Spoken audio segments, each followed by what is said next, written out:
This is Nightline and I am Liyana Hassanel. News making the headlines. Keep guard up to continue enjoying relaxation under NRP. And 8 stimulus packages helped country's economic recovery, says PM.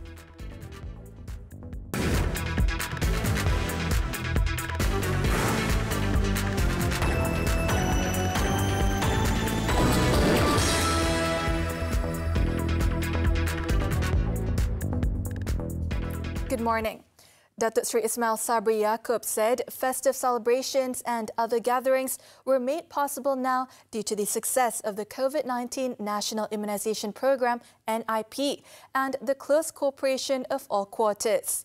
The Prime Minister said the NIP success has enabled Malaysians to enjoy relaxation of restrictions in social and economic sectors in stages, as the vaccination rate for the country's adult population has reached 95.1% as of Friday. Berbanding dengan tahun lepas, perayaan di Bali tahun ini disambut lebih meriah dalam suasana norma baru. Ramai juga yang mengambil peluang untuk pulang ke kampung halaman, bertemu sanak saudara selepas kerajaan membenarkan rentas negeri pada 11 Oktober yang lalu.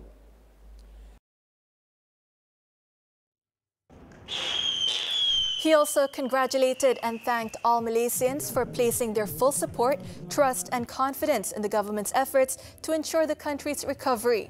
Datuk Seri Ismail Sabri said this in a speech at the 2021 Deepavali Malaysia Open House at the Malaysia Tourism Centre in Kuala Lumpur on Saturday night.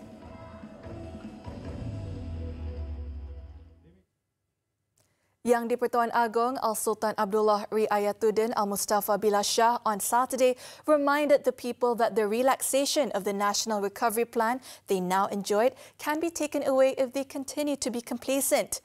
Al-Sultan Abdullah said all parties should continue to play their role to rid the country completely of COVID-19 and advised the people to be patient and take care of their health. Alhamdulillah. Situasi pandemik COVID-19 di negara kini semakin bertambah baik. Negara telah mula berangsur meniti ke fasa terakhir pelan pemulihan negara dan telah memberi pelbagai kelonggaran pada rakyat beta. Namun demikian, kelonggaran yang dikecapi oleh rakyat ini boleh hilang sekali lagi jika sekiranya rakyat beta tidak mensyukuri nikmat kurniaan Allah SWT ini.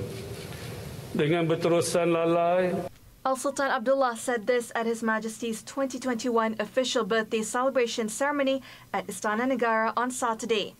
Also present was Raja Permaisuri Agong Tunku Hajah Azizah Aminah Maimunah Iskandaria. At the ceremony, a total of 44 out of 1,207 people received the federal awards and medals that were conferred to them in conjunction with His Majesty's birthday celebration on June 7th. On today's celebration, His Majesty said it was supposed to take place last July, but could not be held then due to the COVID-19 pandemic situation. Meanwhile, Al-Sultan Abdullah on Saturday conferred the Darjah Seri Setia Mahkota SSM Award, which carries the title Tun, to former Chief Justice Tun Richard Malanjum and former Felda Group Chairman Tun Raja Muhammad alias Raja Muhammad Ali. The two prominent figures led the list of 44 recipients of the federal awards, honours and medals in conjunction with the King's birthday at the first investiture ceremony at Istana Negara. Tun Richard, 69, is the recipient of the SSM Award for 2020, while Tun Raja Muhammad alias is among the total of 1,207 individuals conferred with the federal awards and medals this year. A total of 8 aid and economic stimulus packages have been channeled by the government since the COVID-19 pandemic began, and the country's economy has been showing positive signs towards recovery. Prime Minister Datuk Seri Ismail Sabri Yaakob said the early indicators of success of the packages have been seen in the economic growth of the country. Datuk Sri Ismail Sabri said previously the country's economy had contracted by 5.6% in 2020, but has grown by 7.1% in the first half of 2021. In his speech in conjunction with Yang di-Pertuan Agong Al-Sultan Abdullah Riayatuddin Al-Mustafa Billah Shah's official birthday on Saturday, Datuk Sri Ismail Sabri said the government would ensure the welfare and well-being of the people would be the top priority regardless of race or religion. And for this purpose, the government is introducing various initiatives, including the Malaysian family concept. He said the Malaysian family concept as an approach of the country's administration is to call on all the people to join hands in bringing the country out of the COVID-19 pandemic, especially to rehabilitate the economy. Patik dan seluruh jentera kerajaan tuanku akan melaksanakan penyelesaian terbaik demi memastikan setiap sen yang dibelanja memberi nilai pulangan ekonomi yang lebih baik kepada rakyat dan negara. Selain pembaharuan prosedur dan penekanan budaya kerja berprestasi tinggi, kerajaan akan meningkatkan tindakan penguatkuasaan lebih tegas dan cekap. The Prime Minister said the economic rehabilitation mission is driven by the 12th Malaysia Plan as well as several other initiatives implemented, including trade promotion missions. In this regard, Datuk Sri Ismail Sabri said the government would ensure all initiatives under Budget 2022, as tabled by Finance Minister Datuk Sri Tengku Zafrul Tengku Abdul Aziz on October 29th, would be monitored closely to ensure its implementation would benefit every Malaysian family. He added that the government is confident of meeting the projected economic growth of between 3 to 4% this year, and growth between 5.5 to 6.5% in the following year is centered on strong economic growth, apart from the success in controlling the pandemic effectively. In other news, Health Minister Khairi Jamaluddin has urged Malaysians to remain vigilant as the COVID-19 national infectivity rate climbed to the highest level since August. Khairi shared on Twitter a chart showing that the R0 value, or the infectivity rate, is now at 1.04. Advising the public to keep wearing their face masks and to avoid crowded places, the Health Minister also reminded the public to practice TRISS, which is the acronym for Test, Report, Isolate, Inform and Seek, a regime aimed at helping to curb the spread of COVID-19. The last time the country's R0 value was above 1 was on August 31st this year. The country's infectivity rate has been on a downward trend since late July, but has been inching up since October 20th. The R0 rose to 1.0 on November 11th, 5 weeks after the interstate travel was allowed.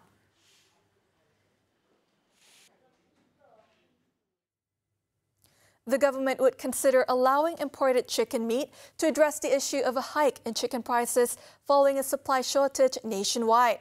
Domestic Trade and Consumer Affairs Ministry Deputy Minister Datuk Rasul Wahid said that it was among the options being considered to mitigate the pressing supply shortage of chicken meat.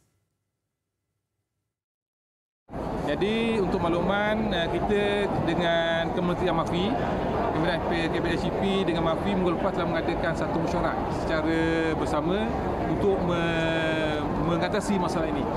Dan saya diharapkan dalam masalah tersebut, saya berhadir dalam masalah tersebut dalam masa 2 minggu, insyaAllah akan selesai. Masalah harga ayam dan masalah keberadaan. The Hulu Terengganu MP said the ministry viewed the issue seriously as the price hike had affected business operators and consumers. He added that situation has forced some restaurant operators to temporarily shut down their businesses as they could not get the supply.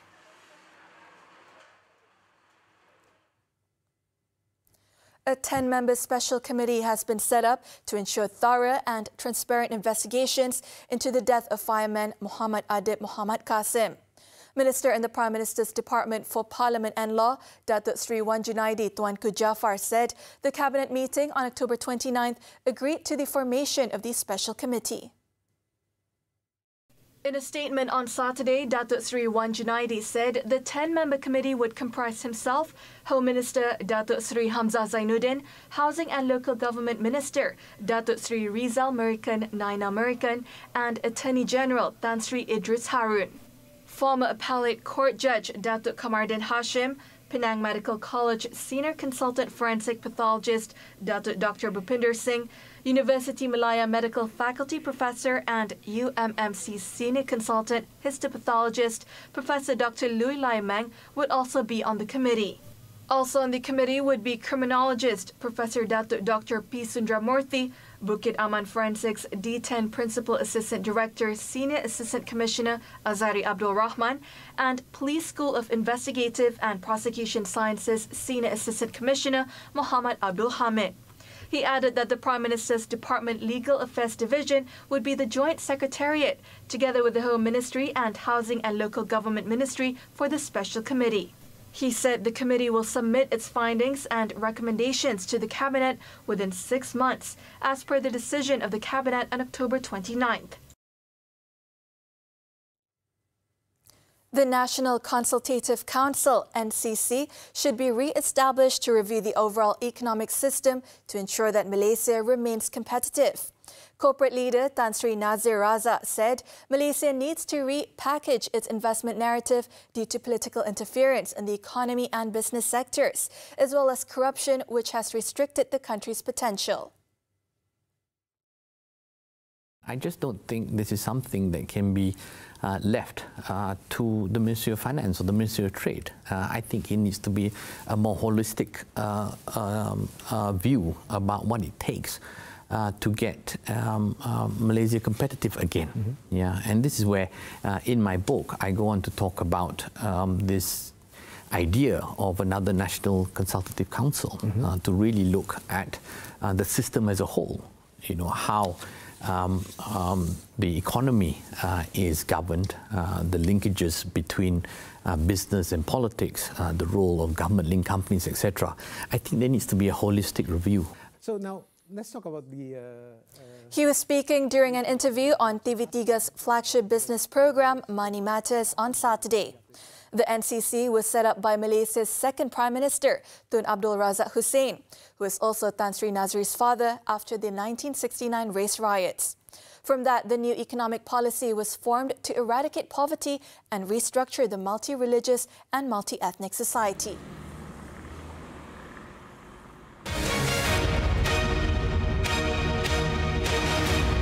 Firstly, I think not enough people pay tax, and our government revenues need to be higher. You know, we're going to go through this period where debt levels are elevated, and it cannot last for too long. That's very clear. So the decision the government has to make is where these additional tax revenues will come from this year, next year, and onwards. And I just don't think this is something that can be left to the Ministry of Finance or the Ministry of Trade. I think it needs to be a more holistic view about what it takes to get Malaysia competitive again. Yeah, and this is where, in my book, I go on to talk about this idea of another National Consultative Council to really look at the system as a whole. Well, one is their balance sheet, their NPLs, and you know, I think, you know, the moratorium and all that has helped. But will these borrowers be able to repay and service their loans going forward? That's one. Two is, I think, there's a talent challenge because I think banking has become a much less sexy place to work. So they are now no longer top dogs when it comes to attracting talent. A lot of people are going into technology companies and private equity and so on. And I think third is the digital challenge. We will definitely bounce back. I think a combination of an expansionary budget plus the reopening of the economy, we will feel good because the economy will bounce. But the issue I have is that we, as a country, went into the pandemic with pre-existing conditions. We essentially had low FDI, fairly soft economic growth numbers. And you know, of course, you know, and everybody knows we have this problem of endemic corruption in the system, etc.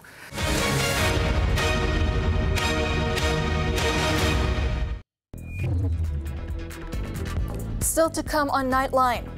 Police foiled drug trafficking bid via sea route in Pulau Pinang.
Welcome back.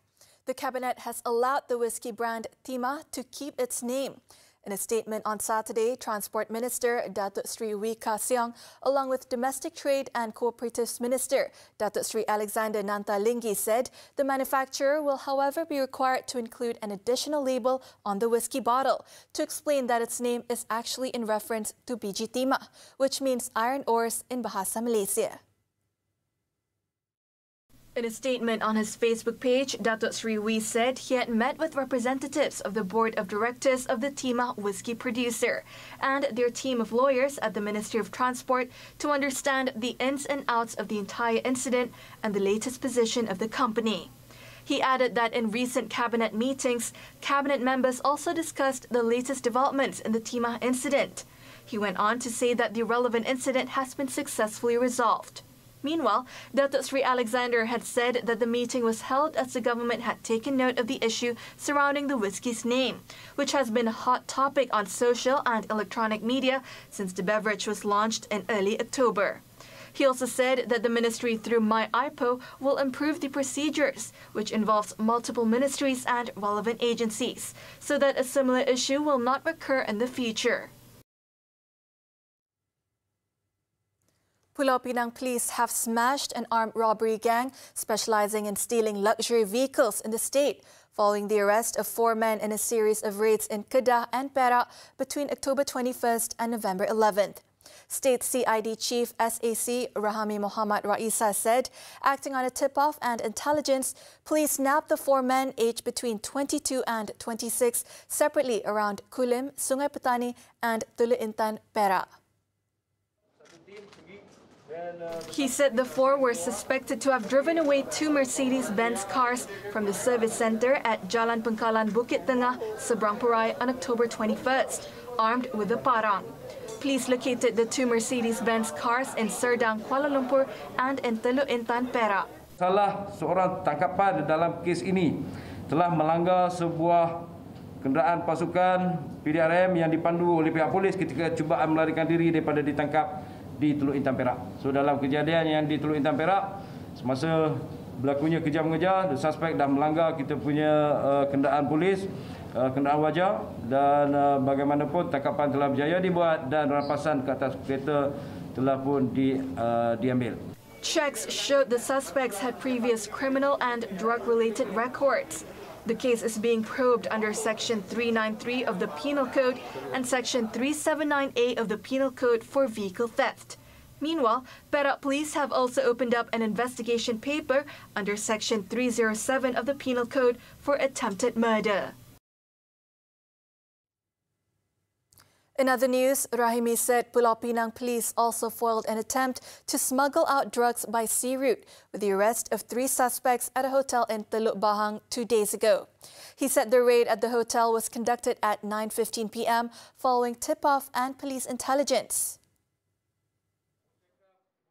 Upon entering the hotel room, police found 3 men aged 34 to 41 in the room, and following inspection, the police found 18 plastic packages believed to contain shabu weighing 19.184 kilograms. Dadah yang dirampas dipercayai untuk pasaran antarabangsa ke negara jiran melalui jalan laut. Okey. Semakan rekod jenayah bagi individu pertama dapati mempunyai 5 rekod jenayah lampau di bawah kanun kesesaan dan 5 rekod jenayah lampau di bawah Akta Dadah Berbahaya. Manakala semakan rekod bagi individu kedua pula didapati mempunyai 1 rekod jenayah lampau di bawah kanun kesesaan dan 3 rekod jenayah lampau di bawah Akta Dadah Berbahaya. Rahimi added that the drugs were valued at 690,635 ringgit and were enough for the consumption of 95,922 addicts. Also recovered at the scene were 2 pistols and 19 bullets, as well as 5 mobile phones. Investigations revealed that the 3 men, who are locals, were members of an international drug trafficking syndicate, and they were staying at the hotel, believed to be waiting for the right time to go out to sea to send the drugs to a neighboring country. The police were now tracking down other members of the syndicate, including the mastermind.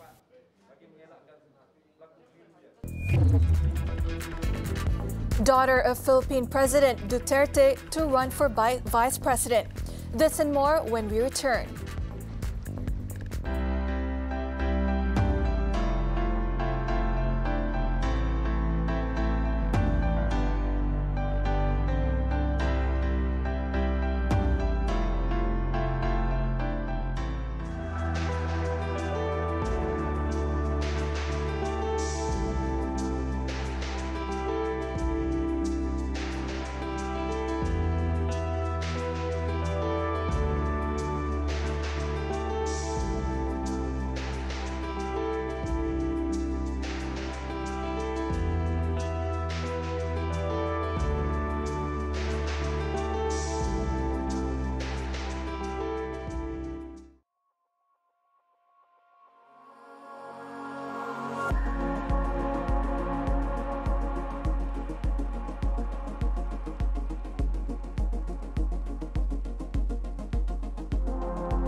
To the foreign front.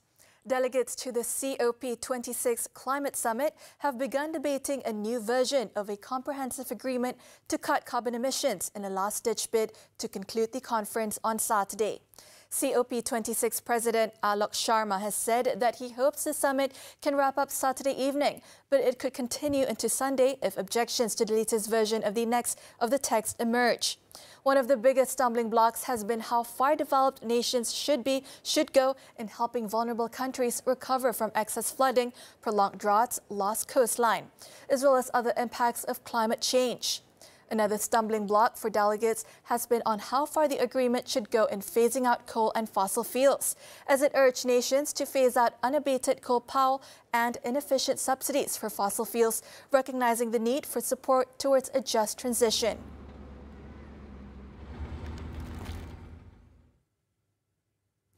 Sara Duterte, the daughter of outgoing Philippines President Rodrigo Duterte, will run for vice president in the 2022 elections. After months of speculation, she would seek the top job. According to the nation's Commission on Elections on its official Facebook page on Saturday, Sara would be running for the country's second highest office, replacing another candidate. Her decision came just before the November 15th deadline for candidates to make a late entry into the May elections. She was immediately endorsed by the party of Ferdinand Marcos Jr., the son and namesake of the former dictator, to be his running mate in the poll.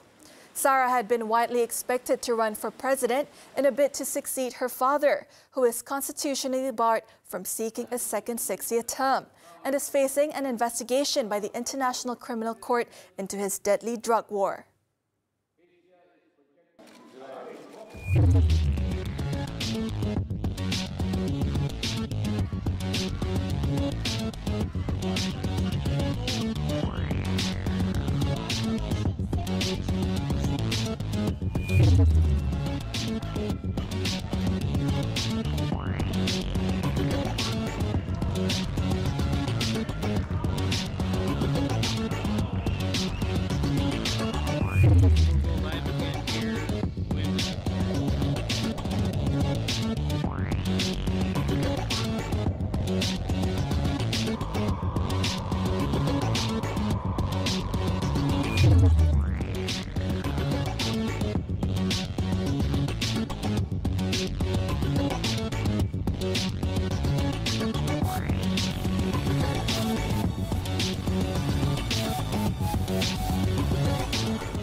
Action from the 2022 World Cup qualifier. Sports coming up next.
CONCACAF World Cup qualifier. The United States recorded a crucial 2-0 victory over old rivals Mexico as they moved to the top of the group on Saturday. Substitute Christian Pulisic broke the deadlock in the 73rd minute as he headed home the opener for the 1-0 lead. Weston McKennie slotted the second 10 minutes later to secure 3 vital points for the Stars and Stripes squad. This was the US's third win over Mexico in 2021. Both teams now have 14 points through 7 matches in World Cup qualifying, with the US claiming the top spot on goal difference. Canada cemented their place within the World Cup qualifying group with a 1-0 victory over Costa Rica. Jonathan David grabbed the game's only goal after capitalizing on a goalkeeping error from Lionel Moreira. The win extends Canada's unbeaten run to 6 games and keeps the Canucks in 3rd place in the CONCACAF qualifying table, just 1 point behind joint group leaders Mexico and the United States. Costa Rica, who only registered 1 meek effort on goal, remained 5th in the table, 5 points behind Panama in the playoff spot.